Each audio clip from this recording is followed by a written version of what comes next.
আজি অসম জাতীয়তাবাদী যুৱ ছাত্ৰ পৰিষদৰ কেন্দ্ৰীয় কমিটি নিৰ্দেশ মৰ্মে মৰিগাঁও জিলা সমিতিয়েও বান গৰাখহনীয়াক ৰাষ্ট্ৰীয় সমস্যা হিচাপে ঘোষণা কৰা দাবীত তিনিগন্তীয়া অৱস্থান ধৰ্মঘট কাৰ্যসূচী আমি হাতত লৈছোঁ।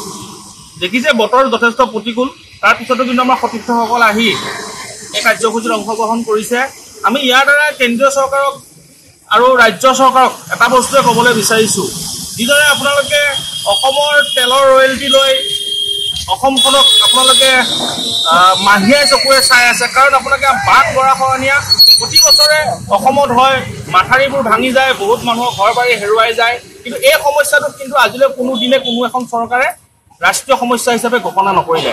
সেয়েহে আমি অসম জাতীয়তাবাদী যুৱ ছাত্ৰ পৰিষদে অসম চৰকাৰ আৰু কেন্দ্ৰীয় চৰকাৰ দুয়োখন চৰকাৰকে আমি দাবী জনাইছোঁ যে বান গৰাখহনীয়াক ৰাষ্ট্ৰীয় সমস্যা হিচাপে ঘোষণা কৰক, আৰু যিবোৰ উন্মুক্ত মাথাউৰি আছে, যিবোৰ মাথাউৰি ইতিমধ্যে নিৰ্মাণ হৈ গৈছে, এই নিৰ্মাণ হোৱা মাথাউৰিবিলাক কিমান গুণগত মানদণ্ডত নিৰ্মাণ কৰিছে তাৰ ওপৰতো নজৰ ৰাখিবলৈ অনুৰোধ জনাইছোঁ।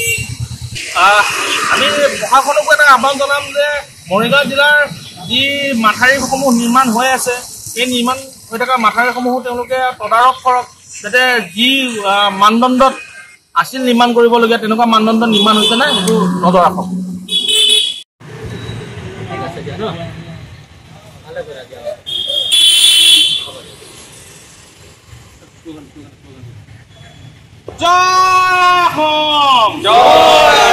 অসম জাতীয়তাবাদী যুৱ ছাত্ৰ পৰিষদ বান সমস্যা ৰাষ্ট্ৰীয় সমস্যা হিচাপে ঘোষণা কৰিব লাগিবই, বান সমস্যা ৰাষ্ট্ৰীয় সমস্যা হিচাপে ঘোষণা কৰিব লাগিবই।